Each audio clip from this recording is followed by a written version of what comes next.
And after decades of working with assessments, what I have recognized is the following. Personality assessments, while they do have their benefits, are referencing something that is quite static.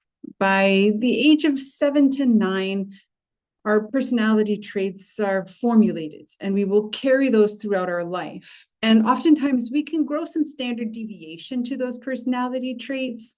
And at the same time, we are confined within them.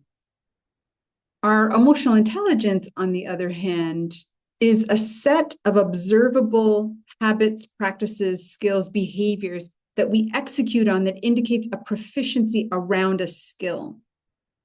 For example, empathy is a skill in emotional intelligence. EQ is learnable at any age. It's not confined by personality or IQ, which cap at certain ages in our development. The benefit of that is when we engage with an emotional intelligence assessment and a certified practitioner to debrief it, what we can start to look for are areas of opportunity. One area of opportunity is always going to be how we lean on skills that we are proficient in, compared to areas of opportunity, skills we are less proficient in.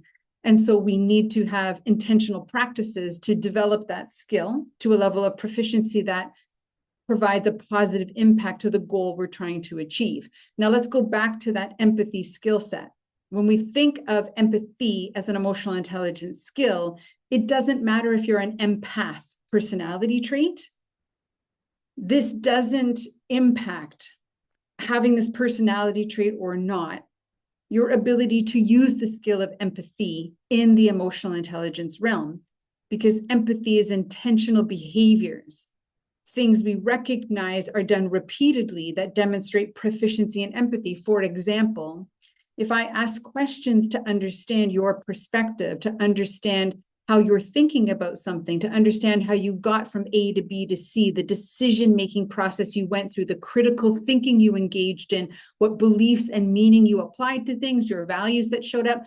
If I dig deep, that is the skill of empathy. When it's dialed up to 11, it's tactical empathy. It informs me in a way that makes my assertiveness much more influential and impactful because it will speak to what connects to you. An empath isn't doing that when they use the personality trait of empathy as an empath. Empathy as an empath is used more from the perspective of being sensitive to the emotional experience of other people. When you feel it, I feel it. And while that has value, it is short-sighted and hits a ceiling way before the skill of empathy and emotional intelligence does.